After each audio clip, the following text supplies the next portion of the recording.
Welcome, everybody. My name is Gerhard Schwartner. I'm the founder and publisher of Selling Power Magazine. And with us today are two experts, Thomas Ross, he's the vice president of Soar Inc., and Alex Kutichin, he is the co-founder and CEO of Fuel Inc. And Fuel is a company that provides you with the rocket fuel you need to become successful. So I invite everybody to type in quickly where you from, where you're joining us from today, and maybe you unmute yourself and join and say a quick hello. It's going to be a small group, and I definitely insist on Gil Cargill to show his face, and I haven't seen him in ages. Gil, how are you doing? I'm real good, Gerhard. How are you? You look terrific. You are in LA, I assume? Yes, I am. Out in foggy LA this morning, but looking forward to this presentation. Always learning.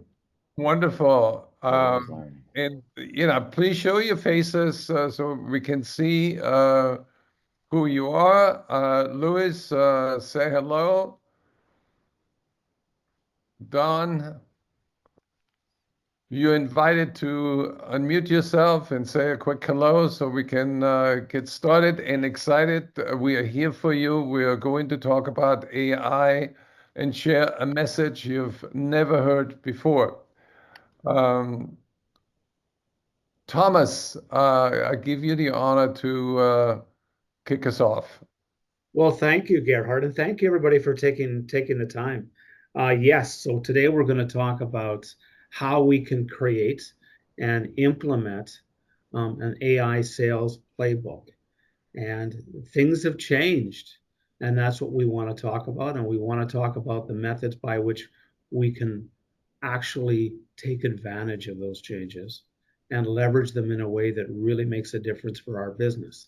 And so I'm going to share my screen if that's okay, Gerhard. Absolutely. Everybody see my screen? Yes. Yes. So, and I call it breakthrough because it really is a change from what we've been talking about in terms of playbooks of late. So for most organizations, their sales AI playbook has been the purchase of this license or that license or another license, or maybe 5 other licenses of different AI products that have all been manually thrown into their network and that they hope different people are using. And they're really getting little or no traction from any of them. And that's the challenge. So AI offers just an enormous promise, but AI is only one component of everything that you're doing. And it's one component, an important component of what your playbook can look like. So we really want to talk about what's happened with sales and how AI can step in and really change the conversation. And that's what this is all about. So traditional sales approaches are yielding diminishing returns. I think everybody recognizes that. And AI can step in and improve that dramatically. Modern buyers are much more informed. We've been hearing that for quite a while. So that's still true and is more true every day, because on any and every device that we're all using now, wherein we used to rely on and use Google search, now we've got AI on everything, every device that we're using, and we're all using ChatGPT or one of the other tools to look for this and to search for that and to get more information. So the amount of information that's out there is just unbelievable. And so, in fact, most people are overwhelmed by it rather than necessarily being helped by it. And that's where we come in with our playbook. So your competitors are already leveraging AI in a much more automated and potentially competitive way than you might be aware of. And for many of them, they've been able to turn their sales forces into much more productive teams. And we're going to talk about why. And that performance gap between them and us, or those that are using things cohesively versus those that aren't, is growing. And that's really what we want to talk about and to really make sense of. So And, kinds and of Thomas, things. can I jump in for just a second here? Oh, of In course our you can. Go ahead. conversation, thank you. In our conversation leading up to this Yeah. presentation, you had mentioned something I think is really powerful for people to take away at the very beginning, because this is where this is going, and that is their results compared to previous results, which are frustrating, to the old good results that we used to get that you and I talked about, right? That 6, 7 out of 10 conversion rather than a 1 to 2 out of 10 conversion. And I think ultimately that's what you're going to be leading to, or what we're going to be leading to, is how do we get back to those great conversion rates and great results that we were producing before? And I'm not sure if you want to just color in some of that we talked about earlier. Yeah, no, absolutely, Alex, and thank you for that. No question about it. So one of the big changes, and we're going to talk about that. In fact, I'm about 2 sentences away, but Oh, nonetheless, that said, the fact is that 25% is the average success rate by way of conversations that your salespeople are having today. And we're going to talk about the reasons for that, but that's because they're only connecting with about 25% of the folks they talk to. And there's a reason for that that's behavioral and psychological, but it's really about the nature of how they communicate versus how their customers communicate. So that means, and this is to the point that Alex was alluding to, no matter what you do in bringing all those leads in, the conversion rate is less than 25%, no matter what you do. And we're going to talk about that and how we can improve that. And what we're going to talk about is not about adding more numbers. Instead of doing 100 cold calls, you need 500 cold calls. Instead of doing 500 emails, you need 10,000 emails. We want to get away from that old school thinking and move forward towards how can we improve our sales velocity? How can we improve our sales impact? How can we improve our conversions? And that's what's really, really important. And that's what we're going to talk about. We want to talk about, instead of losing so many of these opportunities, bringing many, many more of them to the success end of the equation, right? And using the kinds of tools that we're going to talk about today within an AI sales playbook is what's going to help us get there. And let's be clear. Every morning that we wake up recently, there's a new this or that that's popped up. Gemini's done this, Claude's done that, and there's a new tool that's been brought forward by another organization that's doing this. Now we've got superhumans running amok across the technology landscape, and they're doing amazing things. But we need to bring all these tools to bear on the focus of our organization and our operation so that we get the results we want and not the wow moments that everybody here and there gets, like little firecrackers going off, but they really don't do anything because they really don't stick. So that's what we want to talk about. So using things like AI game film analysis. What does that mean? That means using when our teams are using different forms of communication, we can analyze that communication, whether it's video or through an IVR or through a CRM or an ERP, and we can actually provide analysis we call game film against any and all communication, including chat box, including emails, including website engagement. So all communications, digital profiles, all of them can be brought in. The next thing we want to talk about, and this gets to what Alex was referring to, is what we call bank, right? And that's the personality code integration. We're going to talk more about that and how it can play a role. And then we want to talk about how can we get our sales reps and our teams to be so much better with those sales skills we want them to have with real-time, active, immersive role playing. And so we're going to talk about all of these things because they're very important in making this all work.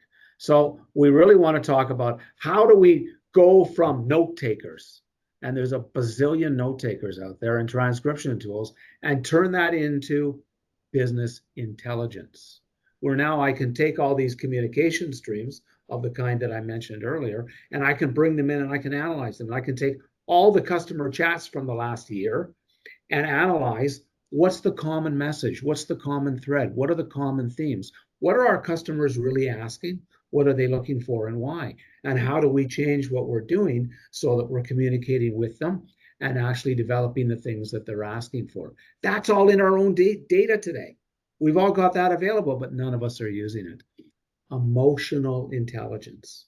That's another big important one. And what that is understanding what our customers are already telling us in the way that I've just mentioned so that we communicate properly with us. I'll give you an example.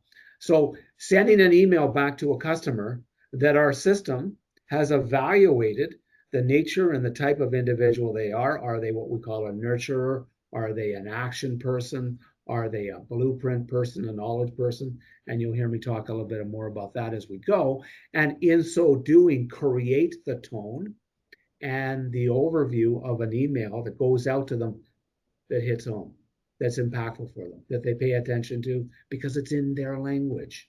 And that's part of how we change our impact with clients and customers. And we want to tailor all of this into a coaching process for our teams so they can use this and get results. You know, one of the things I like to talk about, and if anybody's had an opportunity to look at my LinkedIn profile or look at any materials that I've done, I talk about fun. Well, cold calling is not fun. Sending out thousands of emails and waiting for a nibble is not fun. Talking to people in their language and getting feedback right away and getting into a positive conversation, that's fun. And that's what sales should be. And that's what we're talking about. Does that make sense?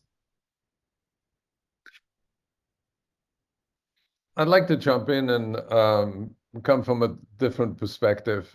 I think what we are all suffering from is the complexification of this world. Because when it comes to information, what we experience is fragmentation. And when it comes to tackling the challenges of a company, we desperately need more coordination. We need to, take all those many moving parts inside an organization and harness those parts and make it work together so that we get the optimized outcome that we want. And it starts with the addressable market outside that we need to define. What business need do we need to chase after? And AI can help with that. We need people to have better conversations with customers so we can harness AI so that our people are equipped with the right conversation documents so that they look really great in the eyes of the customer because now we have the capacity to give salespeople AI information that gives them a clear picture, like an better than an X-ray, like a CT scan of a company, where the salesperson can understand the company challenges at the same level or even at a higher level than the customer. And that makes for conversation mastery. So does conversation create better experiences, and you can create more customers with that. But here's the thing, what I think as the most obvious glaring gap that I would call the elephant in the room, we have so many success systems. We have sales success systems, we have sales processes, we have customer success, we have great marketing, we have all those great things and all those great technologies. But what we don't have in any company that I know of is a company success function or a company success officer. We have a CIO, we have a customer success executive. And I think that when I listen to you, Thomas, I clearly think that somebody like you can help organizations develop a blueprint for company success through AI. Right. And ultimately that's where we're going.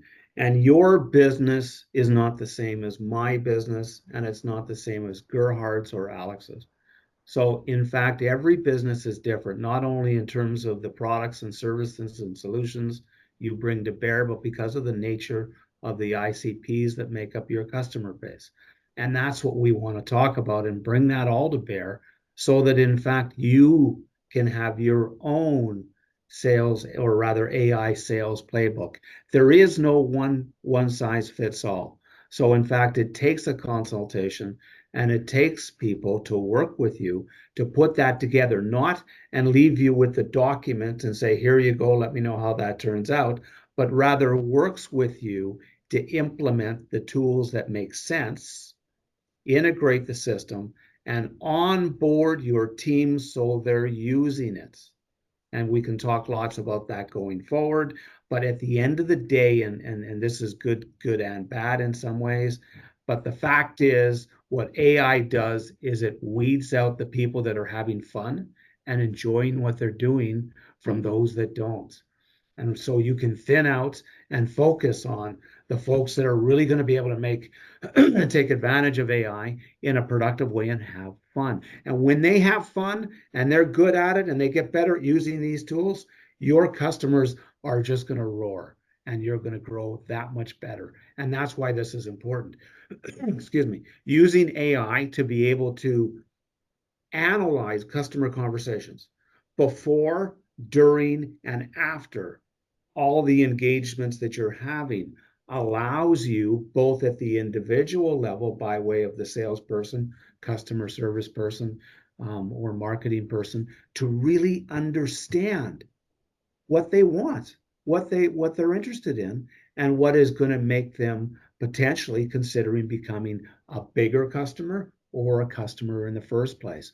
We've got a client right now that we just finished implementing the playbook that we're about to go through, and they have seen a 30% increase using AI analysis to replicate high performance conversations and introduce them across to the rest of the team so that everybody could be using them more effectively based upon the code of the individual they're talking to. We're going to talk more about that, but one sentence is going to have a different impact on different people based upon 4 categories. And we're going to talk more about that. And when you do that, your impact skyrockets. And here's the 4 personality types. We're not going to get into a lot of it here outside of letting you be aware of it so that we can do more of that at another time, or that your interest sparks and you look it up on your own with respect to the IP that we talk about going forward. But one of them is Blueprint, which is an individual that focuses on stability, structure, security, consistency, and a well-defined process. This is somebody who's like an engineer, right? Or a professor or a scientist. And just because they have that doesn't make them in that profession, but that's how these people think. Then there's action people. And these are people that get up every day and go no matter what the circumstance. They're the ones that usually drive the yellow or the red Ferrari if they have an opportunity. They're the ones that really make things happen, but they're not the ones who are organized, who are detail oriented, and who, like the Blueprint, get things done in a well-defined process. They are the opposite of that. Then we've got what we call their nurturers, and these are folks that really like community, and they like to be very socially active, and they like to be very communicative. And then we have the knowledge people, and those people are the ones that seek out information like crazy and never stop. So those are the folks that are the highest percentage users of AI because they're always researching. Each one of these characteristics is very different. When we can understand immediately which one of those characteristics our customer presents and is actually representative of, we can communicate with them instantaneously and get our percentage of impact through the roof. And that's what we're going to talk about as part of how AI, because AI does all that. So AI monitors the speech pattern, it monitors the personality code, then it adapts, whether it be an email or by nudging you in a conversation and telling you this person is an action person. rephrase these points so that it makes sense to them and they're listening, right? An action person just wants the results. They just want the final point of what you're trying to drive. They want to know how that's going to impact them and their lifestyle. So we want to speak to that. Sales reps can then respond in a customized way, but now we're using empathy, we're using emotional intelligence. When we apply emotional intelligence to our process, we become gods. And I don't know how else to say it because it is incredibly. Say it like you mean it, Thomas. We become gods. That's I good. I can't help it. We I know. become we rise up above the rest. And we don't become the 20%, we become the 2%. And that is where AI can play a role. And now many more of your people can speak in the same wavelength as your customers. And the impact that's going to have, instead of needing 100 new opportunities every month because you're only closing 10% of them, now you need much less than that. And we can really focus on our solutions, our onboarding, and our delivery rather than spending all that crazy time on lead gen and customer acquisition that we do today. So that's really, really important. And Alex is going to talk even more about emotional intelligence and one of the tools that we wrap into this sales AI playbook. So another factor, of course, as we spoke to, is immersive role play. So what does role play mean? Well, back in the day when I first started in sales, I used to work with my sales manager, and later I would work with salespeople, and we would role play different circumstances. So we get their skills sharper, and so we get them smoother with their spiels and their communication, and make them more effective. Well, today we can take all the elements that I'm talking about, and we can do that with AI. They can practice anytime they want, and they can practice in real time. They can practice anytime they want and see how they're doing and repeat, repeat, repeat until they get better and better against the different personality types and in the different scenarios that are going to be impactful for their results. And they can do that quickly and have fun while they're doing it. And again, you're going to hear me talk a lot about fun because for me, if you're not having fun and getting results and enjoying it, you won't be doing it for long anyway. So that's always the key for me. But we want to practice and we want to measure.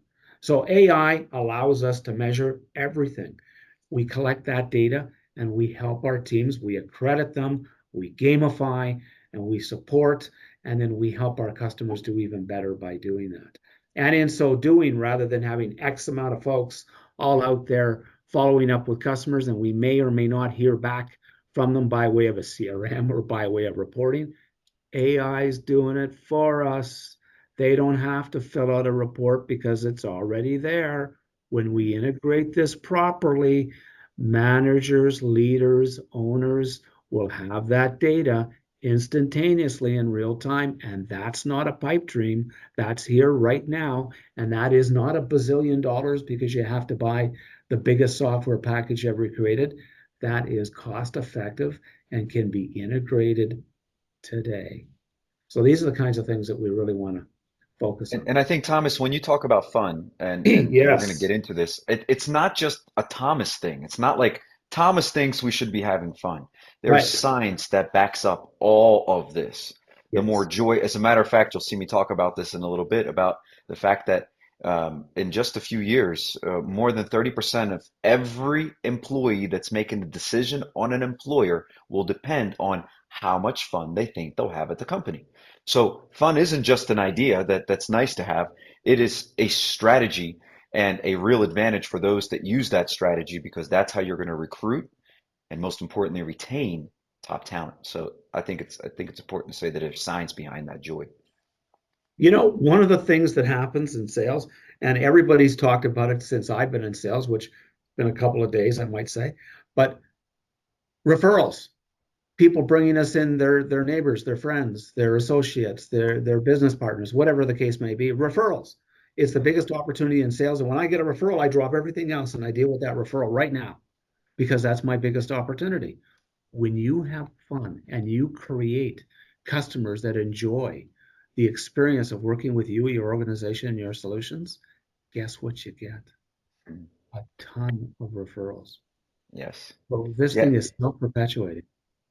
And you all know that you ever meet someone that's working at any job, doesn't matter what it is, and they're having fun at what they're doing, and you're just like, I can come work, I can come here every day. Like, thanks for making it fun for me, but they weren't doing anything. They were having fun. And you're just like, well, I don't know why, but I'm attracted to this experience. And so exactly what you're talking about, Thomas, those referrals, it becomes that much easier. So joy, happiness, well-being, we'll see as a huge strategy for humanity and every business moving forward. And what does AI do with respect to that? Because when you think about it, AI and fun, they don't necessarily cohabitate. They don't necessarily align naturally in our thinking. And yet, using AI creates the opportunity to have that much more fun because the drudgery of the sales process, such as we've known it for I don't know how many decades, is now removed. And much of what was drudgery from creating proposals, from going through all my customer engagements, from doing the analysis of the feedback that we're getting from customers so that we can see the good, the bad. That took hours and hours and hours. And frankly, between you, me, and the gatepost, salespeople didn't do it. Maybe the marketing team did, and maybe some of the internal folks sometimes did it and do it with the data that they've got. But 9 times out of 10, it's not being used. AI brings that all forward, and it does it now. So the question isn't, can it be done? The question is, did you put the right prompt into your system to get the right answer out? And that's a science in and of itself. That's that's a whole other event. But nonetheless, when you do that, you get the information from your own data. You already have the data, but you're not using it. So we need to use all these tools and help the reps reach their productivity 53% faster through these real live simulations that they can do and then learn from what they're doing to get even better. So AI creates an environment. Real-time AI sales coach. Now, I'm not going to name names here, but I will tell you that there's a number of tools we bring to bear where we have a superhuman involved, and we have, and I'll give a hint. We have one of them is actually known as the king of sales. And I think Gerhardt knows who I'm talking about right away. But but we have these kinds of tools available, and what they do is in real time, no matter where your sales team is, no matter who in your team is, they can access this as part of the system that we're talking about and ask a question. I'm going into this, I need to be doing this. This person is this kind of person, and we've got to do this. And the king of sales gives an answer right away as part of what we're And doing. it is really astonishing. I remember when I test drove it the time, I gave it some prompts and I said, I am a sales manager. I have a sales meeting in an hour and I need ammunition for new customer objections that we are hearing right now. And here are the objections. Create a quick lesson plan for 1 hour and it spits it out in seconds, and you get all the Gittimer wisdom from 23 books, uh, and it spits out a lesson plan for teaching your sales team in real time how to handle those new customer objections. It blows you away. Blew me away because I did sales training in my previous life, and I know how many hours I spent just to develop a course on how to handle your price is too high, where I have to think this over. 100%. And it's 24/7. So it's a tool that's available and it gives people confidence and it gives them the strength in many cases to go into situations that they may not as easily go into and be productive and have fun and carry that confidence into the next one and into the next one. And the next thing you know, 80% of your team is hitting quota and getting results instead of 20.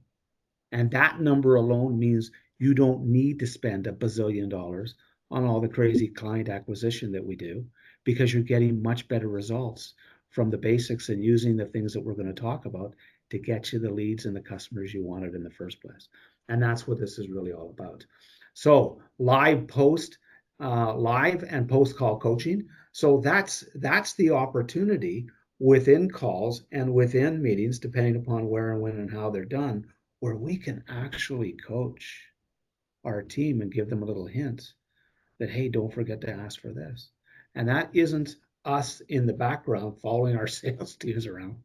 That's AI. So these tools are there already. This isn't magic. This is here.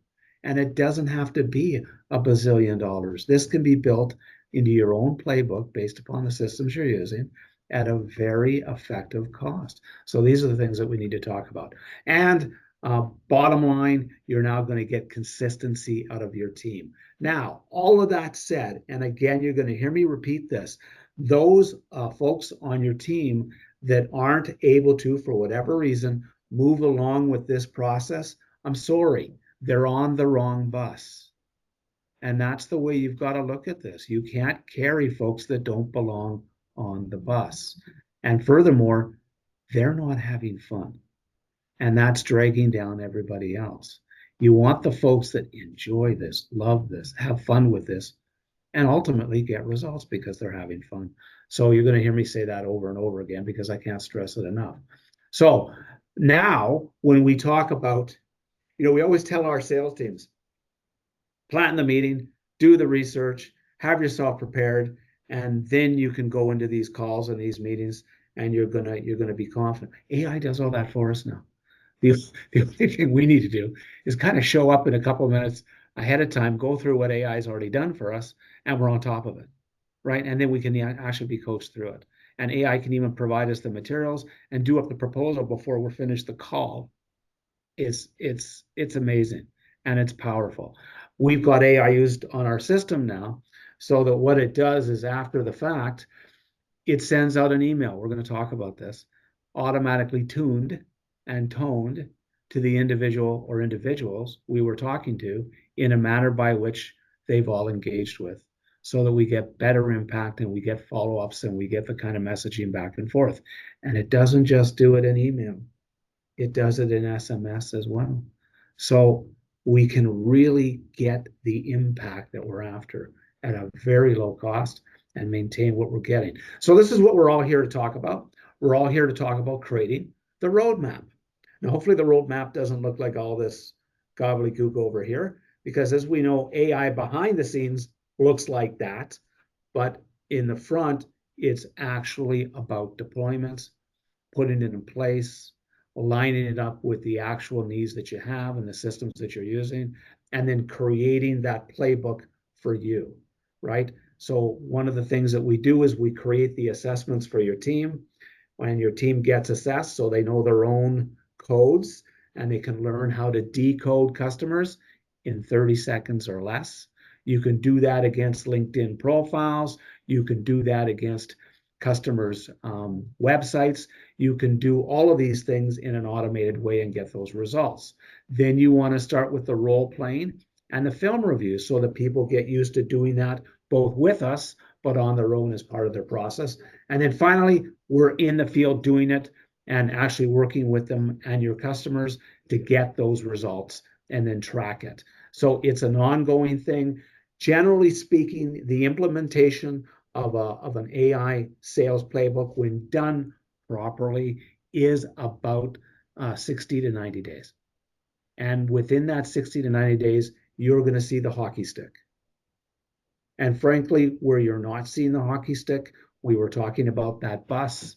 The bus needs to be reorganized accordingly. Is that fair, Alex? What are your thoughts That's on that? very that's very fair. I mean, um, the fact that and you know I talk about this a lot, Thomas. The fact that there's actually a myth about having to keep everyone on the bus, which is, by the way, a leadership misunderstanding. Okay, currently leaders take it upon themselves that if they brought somebody into their organization and that person is failing, that says something about them and they better save them at all costs. No, that's a myth, right? That is a myth. We can talk about a little bit of that as we move on, but that's a myth. The truth is, you want those people, we talk about them as players and workers. Okay, that's how we look at this. And, workers want a paycheck. Players want to be paid for the game that they're playing, and you want a bunch of players on your team. And so, how do you use AI? How do you actually equip your leaders to make these decisions and discover those that are playing the game they want to be playing and want to be paid for that, and those that are there for a paycheck and will hide as long as they can that they're there for a paycheck, and at some point they know they're not going to be there? How do you discover those early? How do you free them early? How do you free up space for you and your team to bring in the talent that's needed? And then, of course, how do you use AI to support and how you recruit those people and retain them? So, yeah, I think that's a key point in this entire Well, let me conversation. take that one step further because I love your analogy. I'm going to take it into sports a little bit here, Yeah. because Ooh. sports is always great to relate to. And if I think about hockey and the players, and I don't know why I naturally think of hockey, it must be, Hmm. but Are in you any, Canadian by chance? there could be a little bit of that in me, but nonetheless. So I think about hockey, but we know that our best players want to be on the ice, and we know that we're going to get the best results the more ice time they get. Well, the more they're sitting on the bench or the more they're out, they're not doing that.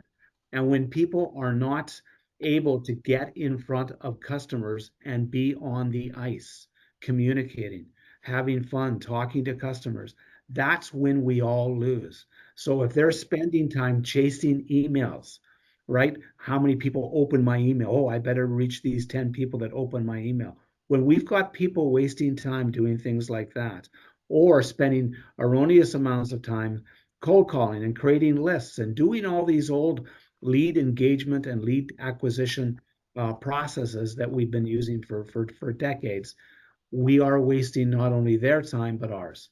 AI takes all of that away and it gets our people in front of customers 80 to 90% of the time. And when they're doing that, they're having fun. And when they're having fun, they're getting results because they're on the ice, they're shooting the puck, and they're scoring. You can't score if you don't shoot. And Hmm. that's what happens with AI. It gets us shooting the puck that much faster. I go through these percentages, but your percentages are going to be the same or better. And that's what really counts. This isn't about trying to hit a magic number. This is about converting your current system into one that brings us back to where we were decades ago when we could easily communicate with people. But we can't anymore because they're all hidden behind this thing. So we got to pull them out. And there's a way to do that. And that's what we're talking about today. Right? So, first mover edge, unmatched capability, a culture of excellence based upon the results that AI can get and based upon your team having fun using it in a comprehensive, integrated, customized AI sales playbook.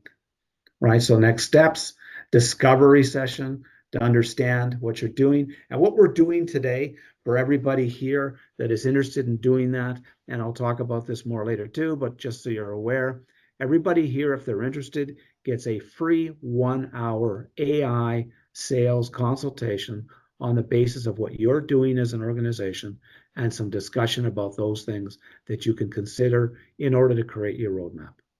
So How that's do people get in touch with you to arrange that? Yeah, and so I'm going to have more of that information as we go here, but the easiest way to do that is to reach me at thomas@soar.com, right? The other easy way to reach me is to find my LinkedIn profile, and we'll put that up later as well, and simply DM me on any of the articles. And I post articles on these exact topics every single day. And I mean that, 365. And that's because it's important. And we want to stay on top of things. And the only way to do that is by doing it consistently. But the real reason is because I have a blast doing it. It's not work, it's not drudgery, it's fun. And I Right. know, yeah, every article I do, Gerhard, I'm doing it, I'm doing it with somebody in mind. Oh, Sherry's really going to like that. Oh, Gerhard's going to think this is crazy. This is neat. Alex, I know this is going to be interesting. Whoever, but I'll have a customer, a partner, one of our team, and I'll put something and I'll tag them, right? And and we have fun with it. And that's what it's all about. So, custom roadmap crafted for you. Hands-on implementation. Listen, I can't stress that enough. Mhm. Buying licenses to a system, I don't care what it is only, I'm not even sure it's the first step, honestly, because Mhm.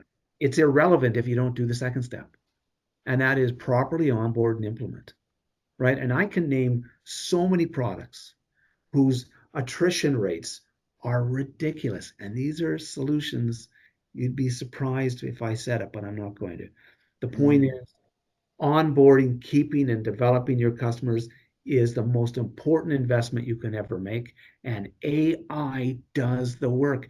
Where your sales and customer service team forgets about the follow up and forgets about their anniversary and forgets about what's going on with their contract and all the rest of it, unless the system hopefully kicks something in, which it usually doesn't. AI doesn't. It never forgets anything. It reaches out not only with them, but for them. And now everybody stays in the loop and you benefit as an organization with doing that. So these are the kinds of things that we really want to talk about. And we've talked about bank and understanding people's personalities as part of that process. But what I really want to get into now, Alex, if this is okay with you, is to really talk about, and I'll just close here with respect to this portion. If you want that free consultation, and I'll give you the LinkedIn link in later, Thomas at soar.com. I already gave it in chat there, Thomas. It's all in. Did It's you? your email and your Thank you, LinkedIn sir. is in there. Thank you. Alex, Yep. I would really love you, if you're okay with this, to spend some time talking about the emotional intelligence component and how we can help those folks that are having fun do even better and become much more powerful elements, and how that works with our AI and in our playbook as part of this overall process. Can you do that? You will love me only if I do that. If I don't do that, you will not love me.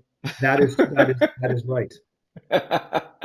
Well, fine. I can do that if you give me a chance to share my screen. I will. I can share this with everyone. That is a fair point, and I appreciate it. Okay. I'm going to get into emotional intelligence here in just a moment. Let me go to share my screen. I'm going to wake everybody up here, okay? In just a second. I know you are awake, but I want you to be more awake. And what better way to do that is instead of me telling you how to do it, I want to have one of our instructors help us, okay? I want us to do an exercise here in just a moment. Actually, I'm going to do this one. I'm going to do this one here first. Okay, ready? So you're going to get to see some of this tool in action right now for a second. Then I'm going to get into the presentation that starts with sales teams are burning out. Okay. Am I shocking anyone here right now that sales teams are burning out? No.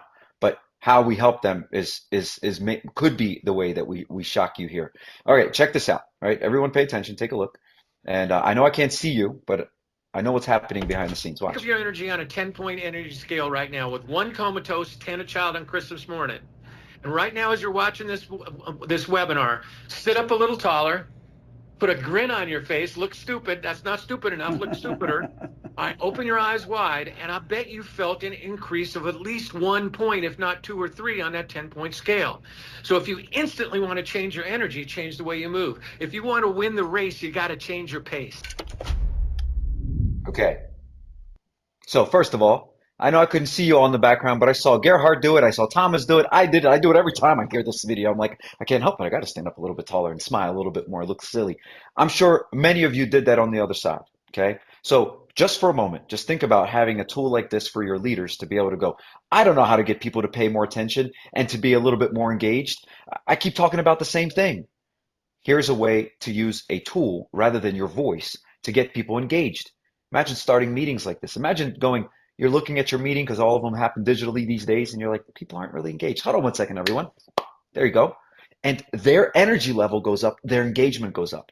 And guess what's killing organizations worldwide today? Disengagement. morale, killing them. You can train them all you want. If they don't feel like applying it, if they're not confident in applying it, all those skills are just paperweights, right? If you can't use the skill, what's the point? Okay. Thomas, thank you for asking me to join and having me here. Gerhard, thank you. And thanks everyone for joining in.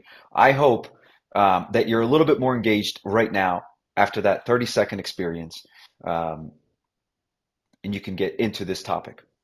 So, salespeople are burning out. How did the US government support that during World War II? I don't know if anyone has seen the 688. Anyone seen this movie yet? Put something in chat. Let's get some chat going. Everyone's sort of out of chat at the moment. Let's get it engaged. Give a little thumbs up, a little love, a little smile, a little yes, a little, if you've seen it. I saw it. Awesome, Amanda. Yes, awesome. Fantastic. Okay. So, and throw it in there. If you've seen it too, jump in there. It was great. I agree with you, Amanda. It is an amazing movie. What is this movie about? Exactly what it says here. A regimen, an entire regimen was set up of hundreds of women to go and get the mail delivered to the soldiers and the families of the soldiers. Why? One reason only. One reason only. You can't win a war when there's low morale. So hold on a minute. An entire country invested in morale to win a war. How is this not the top strategy to win the war that you're in, to win the battle that you're in constantly?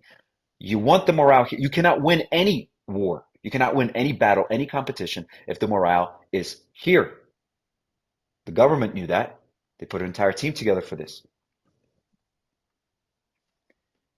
I can send you an article on this if you're interested. So if you're interested, put it in chat, email me, whatever you want. I'll put my email in there in just a second. I can send you this article. By the way, Gerhard, you wrote awesome just to me. You want to choose me, everyone in the group, if you want to write that. Employees are this is, and we're talking about sales here right now. Employees are willing to trade $5,000. That's not a small number to have a better work environment, right? Morale. Okay. How many people are just there? Here's the business case, everyone. Here's the business case for, remember, what did Thomas set this conversation up as? Emotional intelligence. We're going to get to the heart of it in just a second. What is the business case for investing in emotional intelligence and happiness and well-being? Well, it's right here. Productivity goes up. Loyalty goes up. Okay. Everyone here know you could put into chat this, you can put a crying face if you want. The cost of replacing a good team member. 15 to 50,000 is kind of the average. I've been on calls where people are like, Alex, it cost us 200,000 to replace a really good person. It's like, yeah, okay, so let's invest in them wanting to be here. And you'll see in just a moment that it's not an idea that Alex and Thomas and Gerhard came up with. This is actually a strategy used by the #1 companies in their categories across the world. Invest for over almost a decade, maybe a little over a decade now. These companies have said, I'm not just investing in skills, I'm investing in my people, in their happiness, in their personal development, in their personal growth. Because if I get the best version of Thomas, or I get the best version of Justin or Diego or Mayoa, so hopefully I pronounced that right. I had to choose a hard name to say, practicing. If I get the best version of you, your work will show up as better. If I get a half best version, 10% best version of you, that's all I'm going to get from you. So investing in your people's well-being is really investing in your own results. But without doing that, once people realize all you invest in is your company's results, you're going to get less and less of that person. The moment, again, we can talk about Salesforce and Google and Netflix that do this constantly. The moment you invest 100% of your effort into the person's personal development, you get 100% of them investing in the results of the company. The numbers speak for themselves. 2024, Forbes wrote an article, okay, that employers say that creative thinking is the most in-demand skill in 2024. Think about that for just a moment. Creative thinking, okay, that's emotional intelligence. And you're going to see this just a second proved out in Google's Aristotle project. Incredible, Okay, it's incredible what they discovered in their Aristotle project. Once again, you're sitting there taking notes, take a note, say get deep into the Aristotle Google project. I'll pull up some things in a second, but highly recommend you looking into it. It will change the way you think about performance and improvement of results for your team. You're going to think about it very differently. Screen cap this. If you haven't screen capped it yet, so I kept it on. Screen cap this slide. I'm not going to get into all of the data, but screen cap this slide. 91% of employees want personalized, relevant training. We're going to get into that. That's where fuel comes in. Okay, 74% of workers say that a lack of employee development opportunity is preventing them from reaching their full potential. 74% want that. They want to reach their full potential. While most organizations want you to just get to a result. That's great that you want to be a great at this thing. I'm happy for you. Can you get me 3 more sales this month? But I'm like this emotionally challenged right now. I understand. Go read a book. Can you get me 4 more sales this month, please? Right? How do we invest in people's well-being? Here we go. Okay. Emotional intelligence is humanity's best chance, period. In an age of AI, we're here talking about AI. We're talking about EI or EQ in being the most important investment you can make. As a matter of fact, Gerhard shared an article about Mark Benioff from Salesforce today. And guess what Mark Benioff says? It's not AI. It's people plus AI. Okay. It's not one replacing the other. As a matter of fact, everyone has seen layoffs. Everyone has seen all these companies changing. Like, oh my goodness, AI is ruining jobs. It's laying people off. That's not true. The lack of performance is getting them laid off. Okay. Not AI. If you're performing, you're never getting laid off. Ever. It doesn't matter. I spoke to a company just 2 weeks ago, a gaming company, which, by the way, video gaming is disrupted right now. Huge disruption in the video game. And guess what? They replaced 90% of their concept designers with AI. And I said, hey, why 90%? Why not 100%? And he goes, well, those 10% are way better than what AI can even concept. Aha. So it's not about AI. It's about, can you do the work the best you can? So you're not getting replaced by AI. You're getting replaced because you can't perform at the levels necessary to perform to keep your role. Okay. Google's Aristotle project. Okay. Talk about investing in emotional intelligence. This was a project, again, I encourage you all to get into and really get the details. This was a project where Google wanted to find out, how do you create the best results over and over and over again? What does a team dynamic have to be to create the best results? And they discovered conclusively teams that fostered strongest sense of psychological safety and demonstrated high levels of emotional intelligence, meaning team members felt comfortable expressing ideas, concerns, and taking risks without the fear of negative repercussions. This was considered the most critical thing for team success. Not seniority, not the amount of time you knew about a specific topic, not the degrees you have. None of that mattered as much as psychological safety, being comfortable taking a risk, being comfortable throwing out an idea, being comfortable asking a question, knowing that you're going to be heard, knowing that you're going to be supported, knowing that your ideas aren't going to be destroyed and you're not going to be shamed for doing it. As a matter of fact, every idea helped, and those organizations and those teams perform better than any other criteria in the teams. Again, highly encourage you to dig into this. Thomas, you look like you want to say something before I go on. No, I'm eating this up. I love this because this All is right. just Awesome. I thought he was digging in. So I was like, all right, let me make sure I address it. Maybe I'm talking too fast for everyone. Okay. Keep me on my toes, everyone, and engage. All right. So what would it take to be able to support the well-being and personal growth of every person on your sales team? We also know this, right? The biggest room in our lives is the room to grow. By the way, everyone on here, you're leading a team of performers in a specific area. If they don't believe this to be true, as a matter of fact, you could do this as a test. Show this to your people and go, what do you all think about this? You could do this in one-on-one if you want. And they go, yeah, kind of, maybe.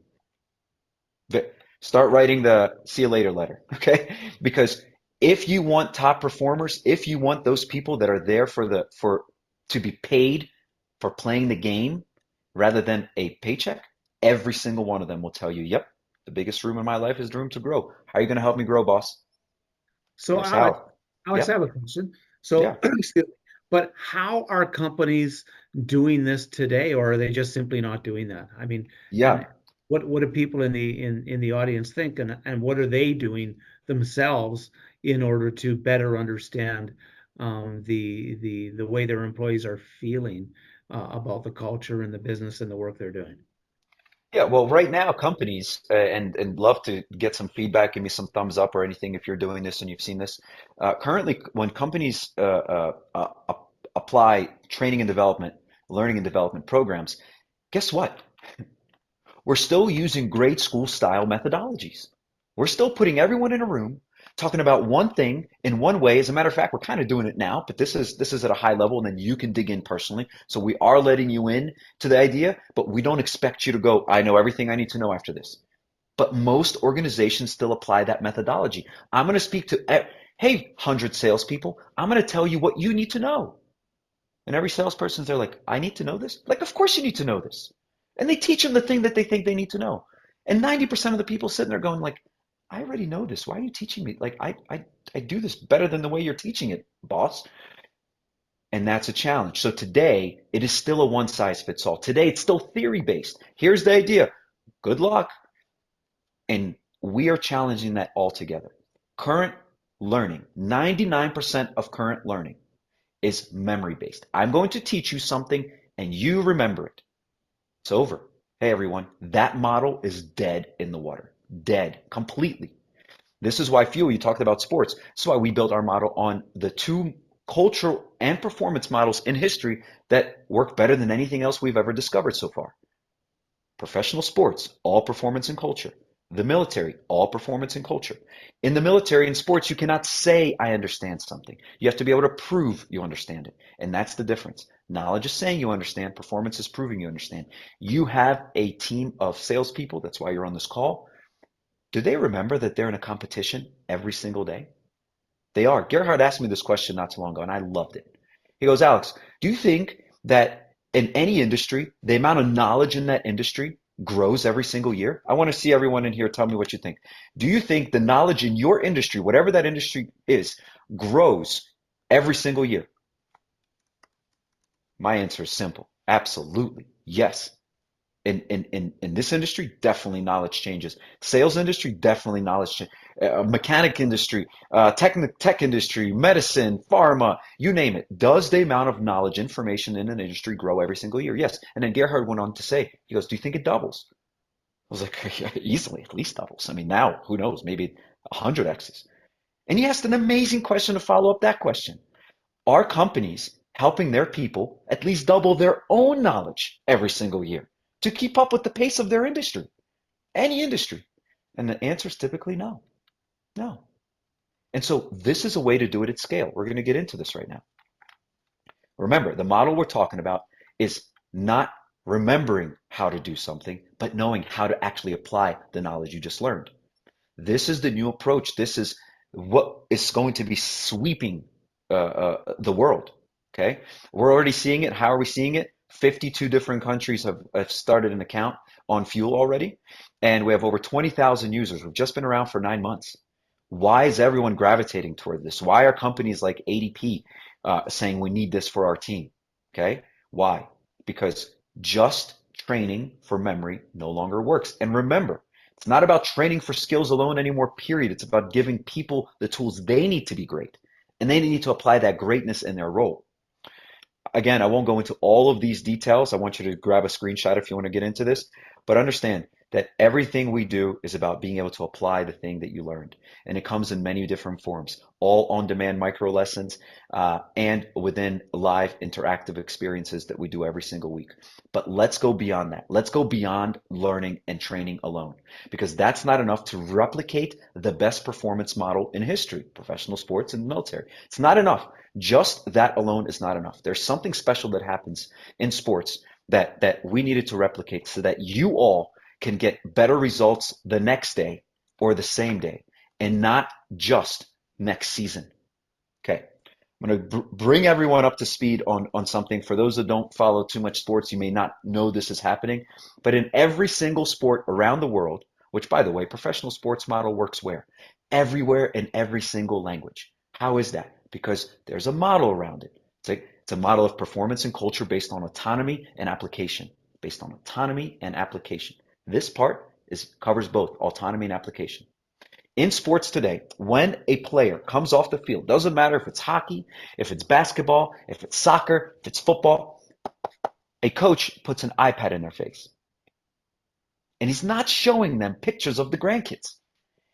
He or she is showing that player the last set of events that happened and how they did well and how they could do better in the exact moment that they're playing in. They're doing this so that they can play better the next time they step on the field, court, ice, whatever, not play better in the next game. They want them to play better in this game. How do we replicate that? Because it works. It works beautifully. Here's an example of that. So Fuel, being a performance as a service platform with over 400 on-demand lessons inside the platform and new content being added every single week, which is very important, by the way. Novelty is key for people to keep re-engaging. What we've discovered is the autonomy is the key to getting high performance. You can see that easily in professional sports because it's physically in front of you. What do I mean by autonomy? No coach ever forces a player to be great. They show up great and then they sharpen that greatness, right? Just like in military, you can't just go, hey, I'd like to be a Navy SEAL, please. And I'm like, oh, sure, here you go, Alex, you're a Navy SEAL now.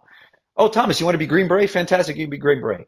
No, you got to go through a grueling process, and 99% of people don't get there. The 1% that do, that's the autonomy of wanting to be great. And now you know that every person on Green Beret, every person as a Navy SEAL, every person in the NFL, every person in the MLS, Premier League, NBA, you name it, knows how to do the job at the highest levels possible. Very different than what happens in business, okay?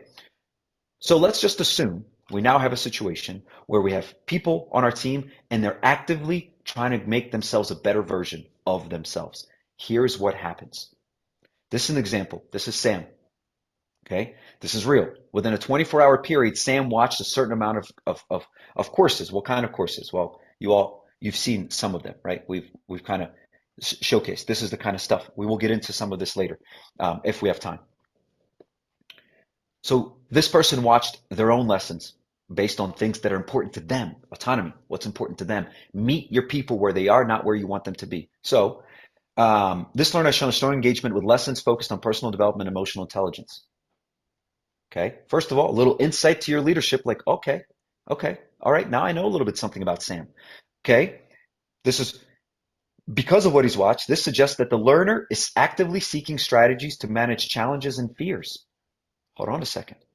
Right now, you leaders and your leaders that work with you cannot ask anyone on their team, can I help you with this? And no person will ever say, well, listen, boss, I'm working on managing my strategies when it comes to challenges and fears.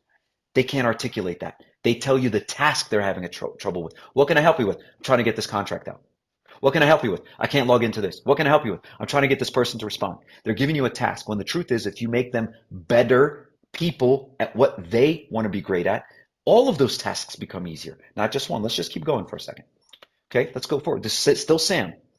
Their focus on emotional connection and problem-solving skills indicates a desire to enhance their interpersonal effectiveness. What person on your team would answer that way? How can I help you? Well, I'm trying to enhance my interpersonal effectiveness. No one. Same way that the player that got off the field couldn't tell the coach what he did well and what he did poorly. That's why the coach shows him. The coach is saying, here's how you can do better. This is the same thing. Now that you have an insight, here's how I can help you. Consider providing opportunities for them to share their insights with the team or engage in projects that require applications of these skills. It actually tells you exactly how to support this person. No more guessing what they need. You are coming to them with answers.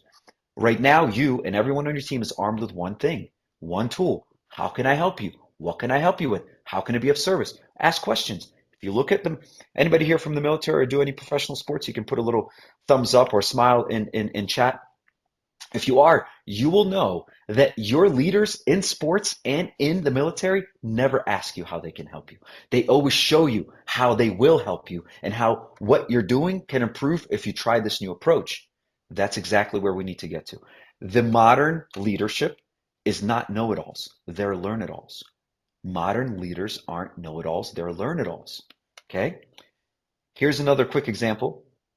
This team member is actually trying to regain control of their motivation, mental clarity, and social impact. Forget about anything else on that page. If I told you that about someone on your team, you would know exactly how to approach them. Ask a different way to support them. Not, what can I help you with? You already know what you can help them with. Mental clarity, social impact. How do you apply those things? Okay, here's the other thing that's very important. And you asked this question a second ago, Thomas. What are people doing now? Well, what people are doing now, typically they take a high performer and make them a manager. Mhm.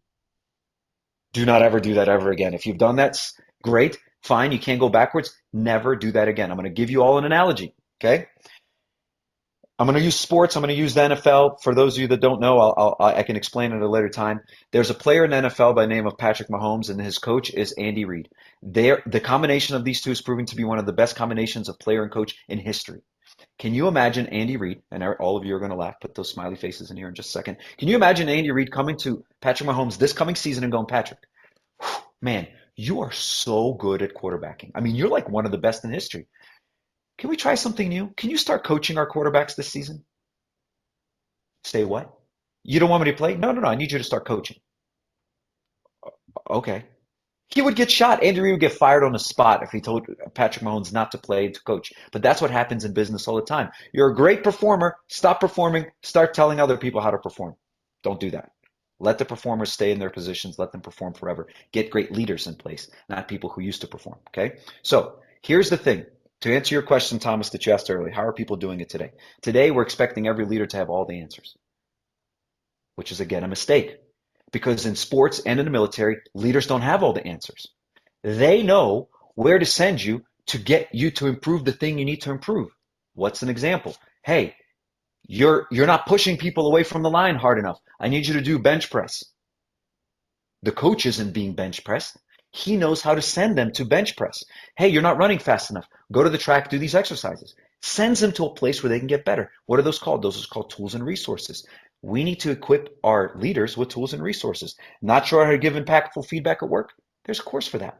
Having trouble setting healthy boundaries? There's a course for that. Right now, we're asking leaders to be able to know how to do that. We weren't trained in all of these areas. Neither was every coach in sports in the military, but they have resources, tools, places to send people to be able to learn these things, to get better at them. And you can visually see them doing those events. And of course, how you support them based on what they're doing. Okay. Last thing, and then I'm done, Thomas. We can do some Q&A, and maybe I can show a couple of videos. Emotional and energetic connection defines us. You want your team to perform way better? Connect them. Bring the team together. Create a culture of performance, not a culture of do what I say. Create a culture of learn it all instead of know it all. Okay?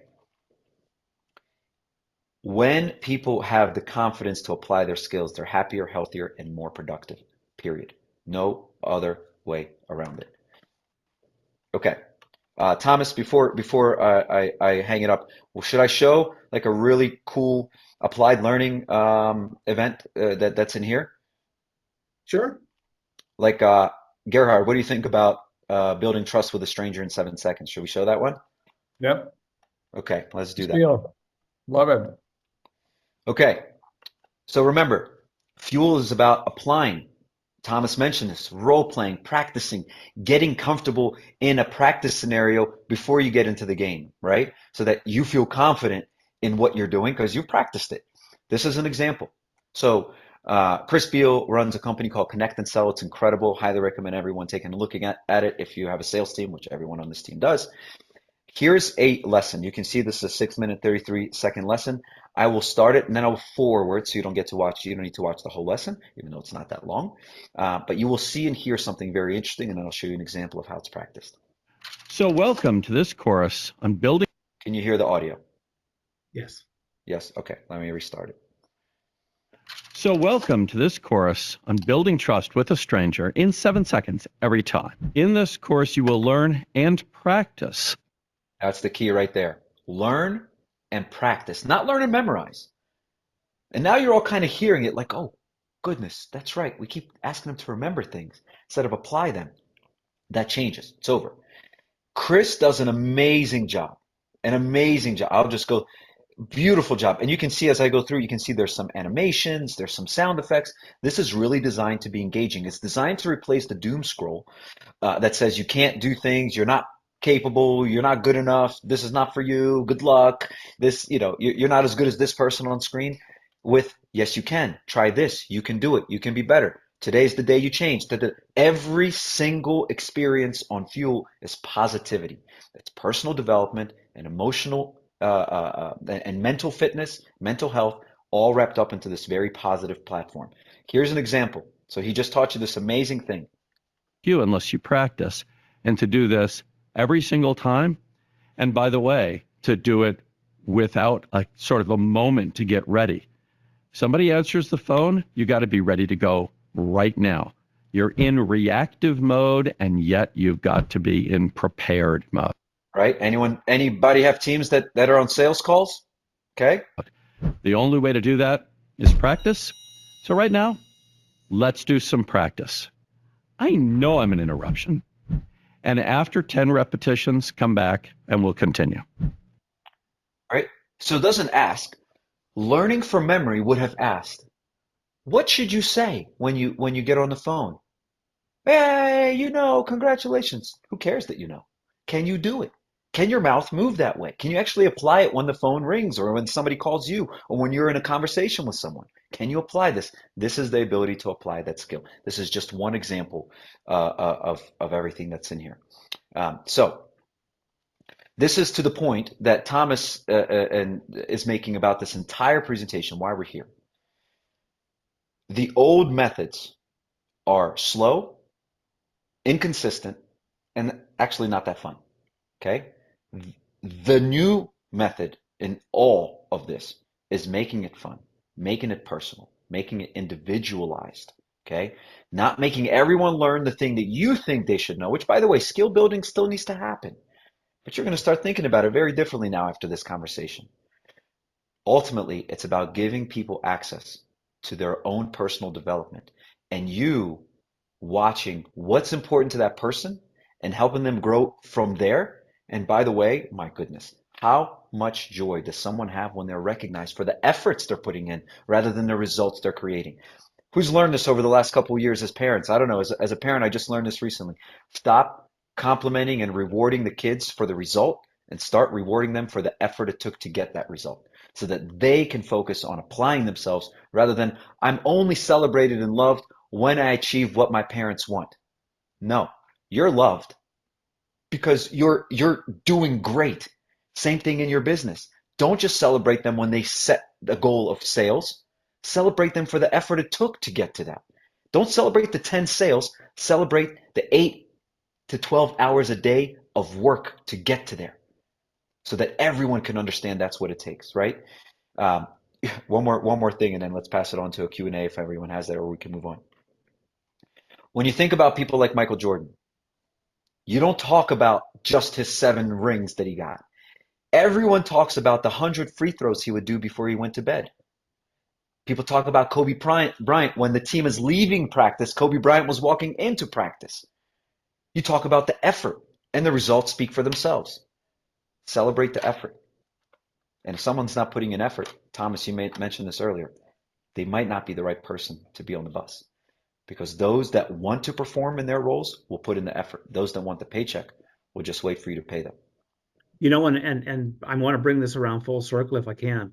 And Please. in that your systems and these processes become part of the AI sales playbook, because these are part of the ways that we motivate and we keep our people being impactful, enthusiastic, and effective in what they're doing. And where everybody is working remote or out in the field or all of the above, it's really hard for us as managers, as owners, as business people to know who's doing what and how they're doing. Yes. With AI and with these systems and as part of your sales playbook, you can help your team stay at that level and improve and keep getting better and use these tools to improve, and what's most important, have fun. And that Right. really is the critical bit. This all has to become part of your AI sales playbook. and whether it's, another type of solution that might work better for you based upon the CRM that you have or the systems you have, that may well be, but you've still got to customize it, and you've got to bring these elements in to have that impact for your people. Your people aren't going to phone you and say, hey, I'm having a down day, or hey, I just lost a sale. What should I do about that? But these systems help us help them. That's So right. they can continually improve and see that's normal. And you know what happened? You didn't connect right because we weren't aware and we didn't take the time to see what kind of person you were talking to in the first place. You came at them like they were all action. In fact, they were a nurturing type of person, and you missed them completely. And Right. they lost interest the moment you started talking. So it wasn't that they weren't interested in what you're bringing, they weren't interested in the way That's right. you were communicating. And that's why we want to bring these all to bear and create a full circle and allow for this playbook to have the impact that it does, with everybody being onboarded on a system that includes all these elements. Yes, I agree. So, if, Gerhard, you wanted to ask some questions on that? Yes, I want to open it up and Sure.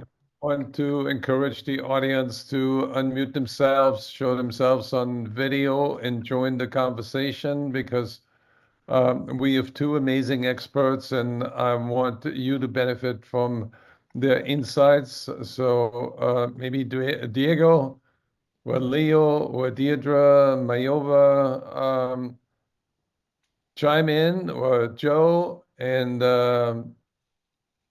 share your comment. Maybe Leo, you. Yeah, I'll jump in and ask a question. So I work with a lot of outside salespeople, and when I'm with them in the field, I try to do my best human intelligence rather than AI. How can I record something in the field which isn't going against, I don't know, customer representative confidentiality, I guess, right? Like, we don't want the customer to be secretly filmed. That just doesn't seem right. But Right. what's a good way to go about that?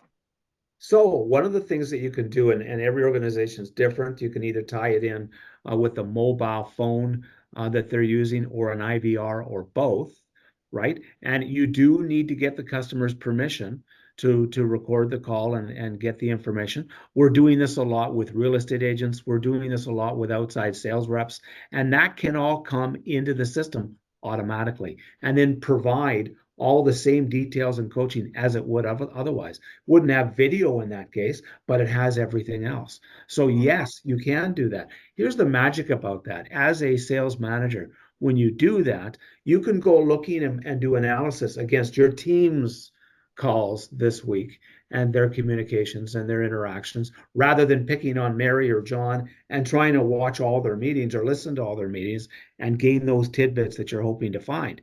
It does it automatically for you. In 10 seconds, you've got a sales report of your team and how they've done this week.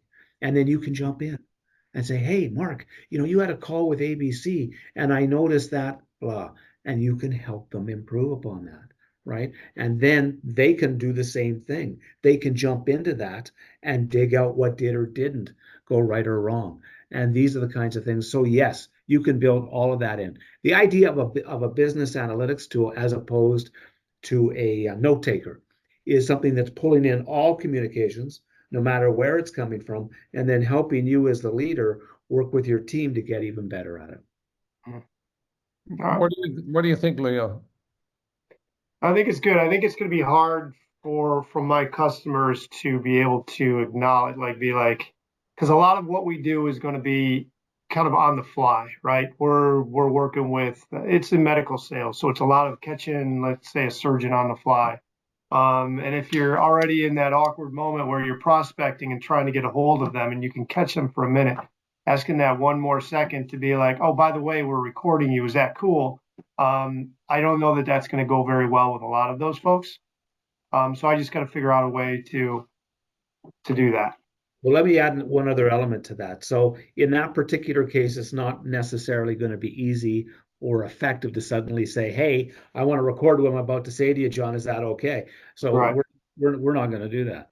But what we do want to do is to find out if John or Mary that we're having that conversation with, we're matching their communication skills and the way they are with their personalities in terms of bank, right? Are they a blueprint? Are they a knowledge-based person? Are they a nurturing person? Are they an action person? When we learn how to do that, we immediately gain 75% more opportunities than we would have when we don't, right? Okay. So if we immediately jump at somebody and try and do an action type of format, and again, and nurses and doctors tend to be more nurturing, but not always. So we need to match that and come at And it. surgeon are more action people. This is the surprising thing. This is the surprising thing. Don't ever assume anything. We know what that acronym stands for. Every individual is different. So if you go onto their LinkedIn profile or their website or even their medical profile and you run that through AI, it will tell you what type of person they likely are. And then you know, and you can match it properly and get it 90% of the time as Yeah. opposed to 20, Mm-hmm.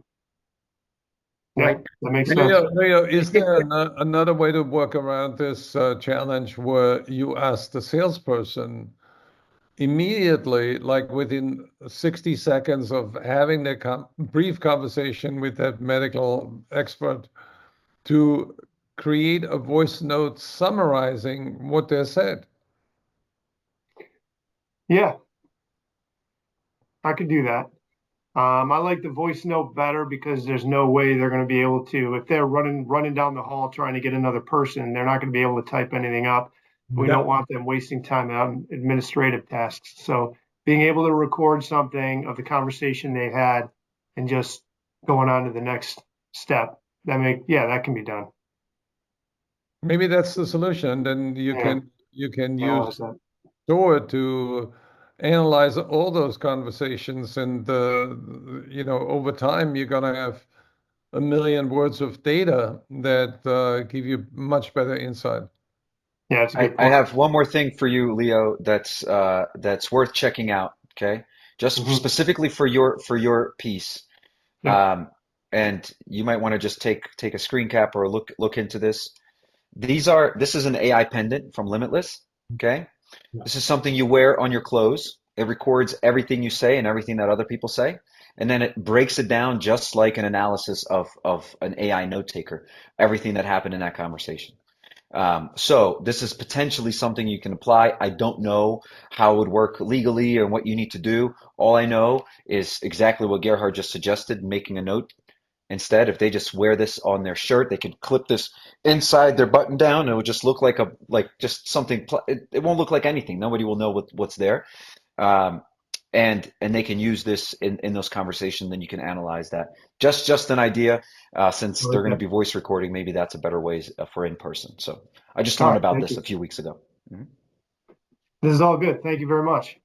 Yeah, of course. And then you know, of course, Leo, that you can transcribe that voice into text and then analyze it. So, Yeah. Thomas, what tool do you use to transcribe a voice recording? Well, most of these systems now, in fact, all systems made within the last 24 months have an API. We can bring that in instantaneously. So we just need to connect it to the system and it comes in. Now, that said, if it didn't, we would simply bring in the file, whether it's an MP4 file or whatever it is, and bring it right into the system and do that. Now, the nice thing about that, irrespective, is no matter how it's done and where it's done, it goes into the CRM too. When was the last time your people were 100% putting everything that you'd like them to into a CRM? Because if that's happening for you, I want to meet you. Certainly not. Yeah, yeah, So take exactly. all that away and let these tools do the work and let them do what they're supposed to be doing, which is talking Right. to people. Diego, do you have a question? Or Joe, Deirdre, Mayoba, feel free to unmute yourself and ask the experts. We're here just for you. And there's no charge. That's right. Now, in 5 minutes, when this call ends, there is going to be a charge because we're experts and we need to charge for our time.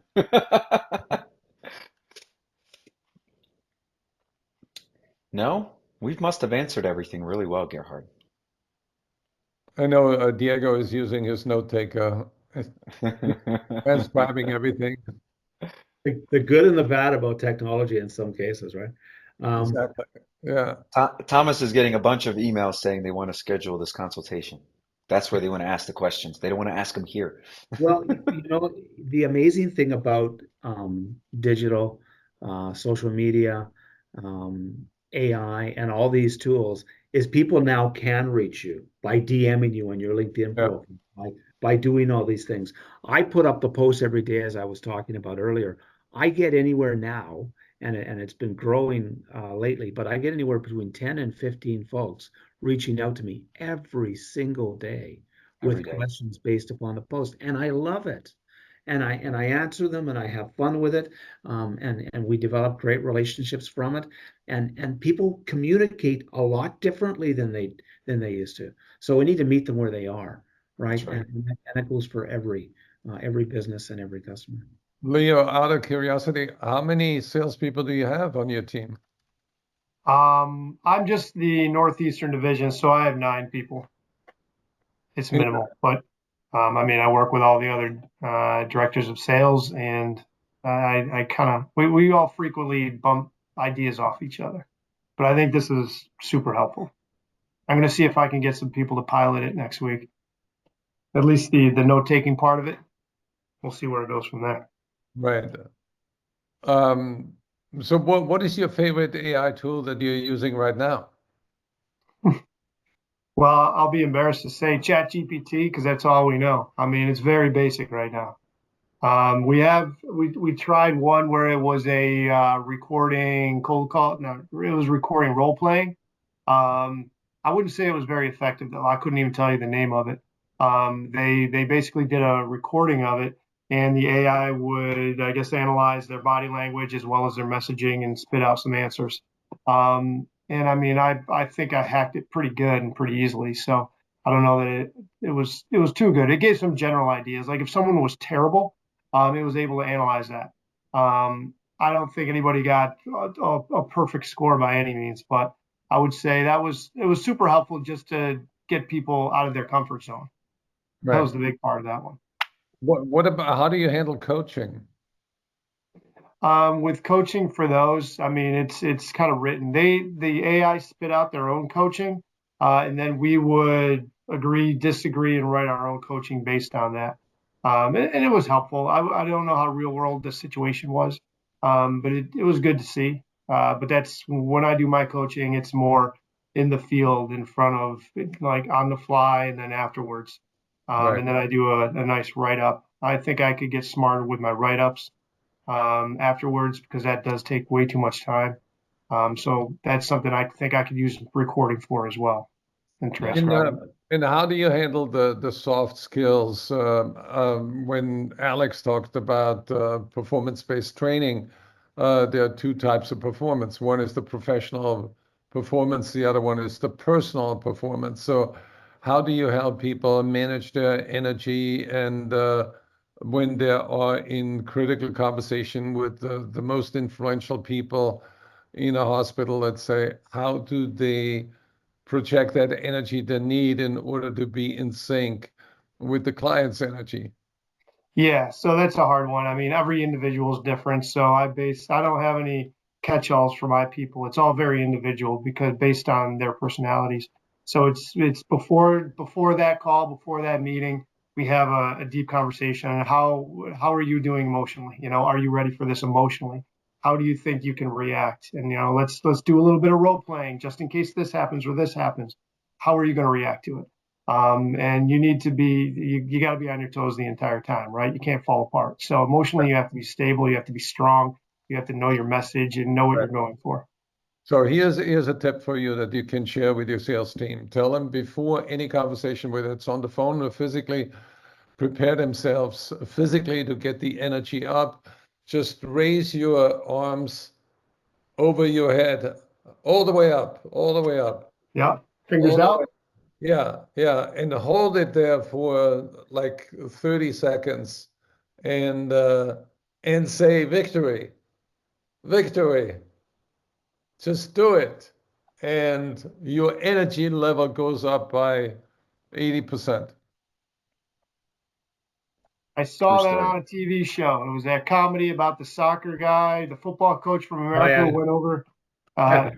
I Ted forgot the name of it. Lasso. There it is, Ted Lasso. I saw that on Ted Lasso. I'm like, that's brilliant. It works. I know it does. So thank you for the reminder. You're welcome. So Well, I would, Thomas, yeah, I would just want to add, if you want to check into that behavioral thing, check out Codebreaker Technologies, and go to that, and that'll tell you all about the codes and how people can learn how to crack the code and actually talk with people rather than at people.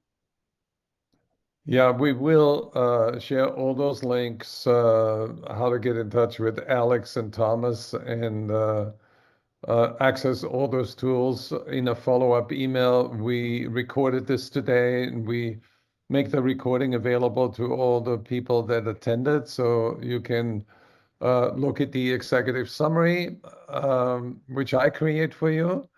And I wanted to thank Thomas for dropping some serious wisdom today and giving us a blueprint for an AI strategy that can transform your business. And I also want to thank Alex for sharing your wisdom, insights, and your incredible creativity, because what I love about Fuel is that you are creating binge-worthy Netflix-style videos that are easy to consume, and you did not show the full one sentence, that magic sentence that Chris Spiel is using for cold calling, where he says, I know I'm an interruption.